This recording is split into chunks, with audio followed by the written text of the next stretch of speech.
Today I have the Explore Scientific 8-inch Classic Dob 208mm, SKU number ESON20859. I've gone ahead and pulled everything out of its shipping box and unwrapped a few things since it's such a beast. What you're going to find inside is in one of the boxes, you're going to find your rocker base unit that's disassembled. We'll do the assembly here in a second. Comes with a handle and all the hardware that you're going to need.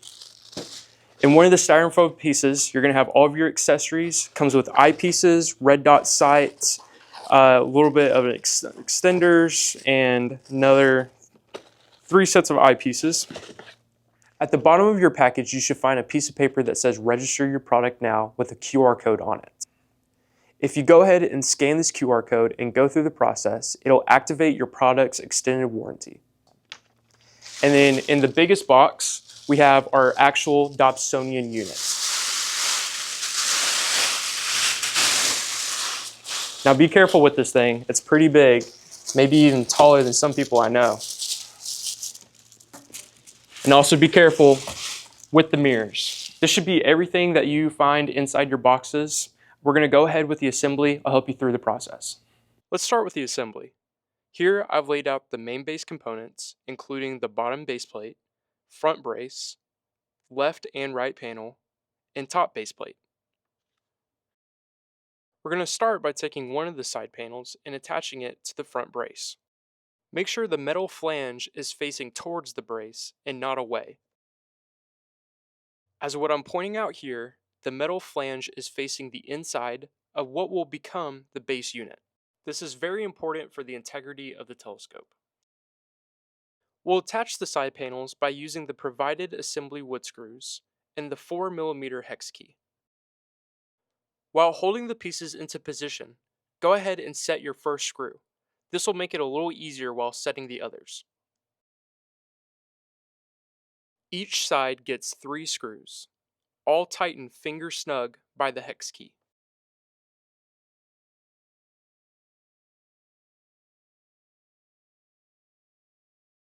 We can do the same process on the other side, making sure that metal flange is still facing inwards.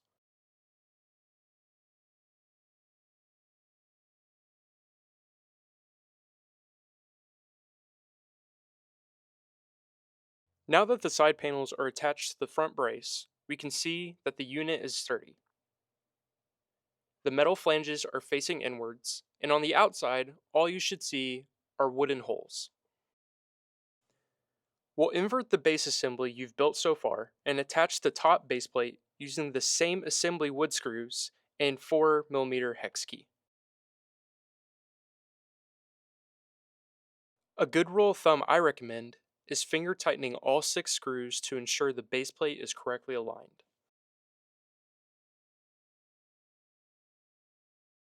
We want to make sure we don't put too much strain on one particular side, so I like to tighten similar to changing a tire.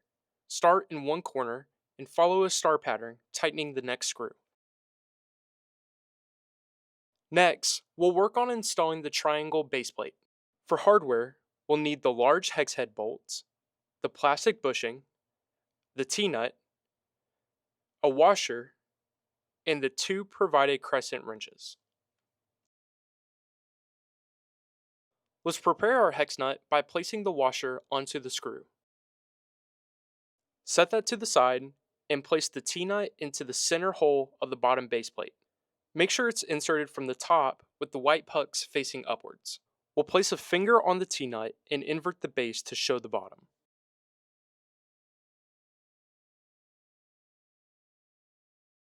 On our round base, insert the plastic bushing into the empty hole and press down with your finger. With the hex head bolt fully threaded, attach the bottom base plate to the top base plate.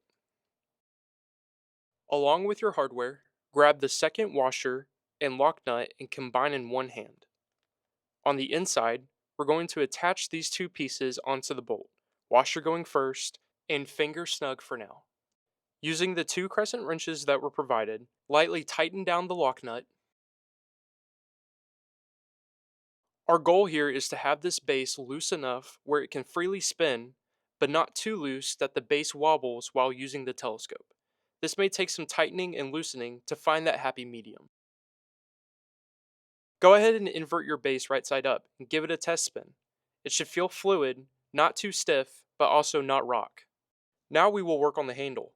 You'll need 2 socket head cap screws, 2 black washers, 2 hex nuts, and the handle. Start with the handle and insert the screws into both holes of the handle. Fit the handle and screws into the front brace. We'll spin the unit around so that we can work from the inside. Grab a washer and place them onto each screw.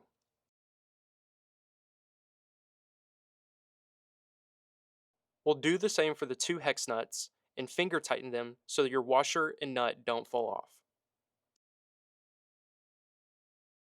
We're going to use the smaller wrench that was provided and hold still the hex nuts. On the other side, we're going to use the biggest hex key that was provided so that we can spin and tighten down the handle into place.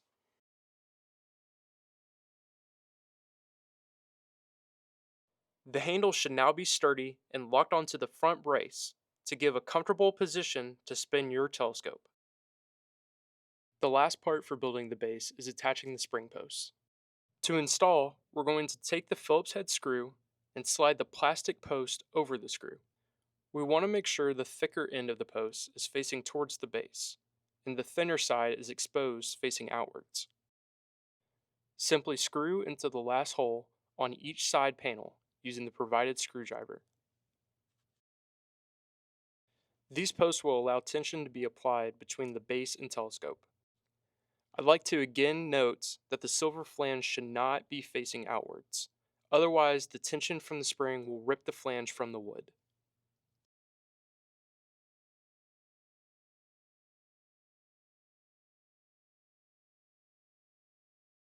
We'll attach the last 2 spring posts on either side of the altitude bearings. For hardware, we'll need the spring, rosette knob bolts, and plastic posts. We'll start by sliding the spring onto the bolts and following with the post. Again, we want to do the same process, making sure the thinner side is exposed facing outwards. These bolts are designed to be completely hand screwed until the post is flush.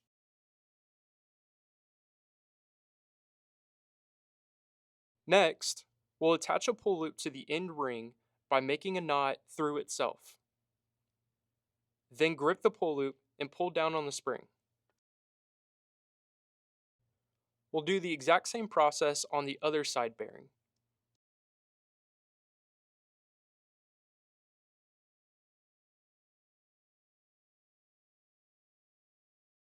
The tube and base are now ready to be combined. Prepare both pieces next to each other so that we can lift the tube into the base. The best method is to grip it by its side bearings and lift up and slowly set into the base. Make sure to watch out for your fingers, unlike shown here. We'll now set the tension on the springs. Firmly grip the pull loop with either 1 or 2 hands until you can place the spring's end over the bottom screw head and onto the narrow part of the post. Do the same process on both sides, and once set, make sure to push the spring in towards the unit to prevent slipping. Now we successfully have tension that allows the Dobsonian to be tilted and stay at its set angles. Now let's place the accessories. We'll start with the red dot sight by removing the plastic and activating its battery. On the dovetail, make sure the thumb screw is loosened and slide the bracket into position. Hold the sight steady and fasten the thumb screw, locking it into placement.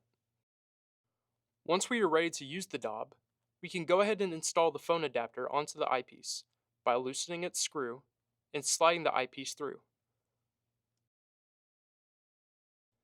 Fasten the eyepiece into placement. Now we can insert the eyepiece by removing the protective cap and loosening the topmost thumb screw. Apply back the tension, and now we can start using a phone lens to capture dark sky objects. This is great for astrophotography since most modern phones now have long exposure capabilities. The very last piece is the bumper. Remove the adhesive from the pad and place on the bottom lip of the telescope.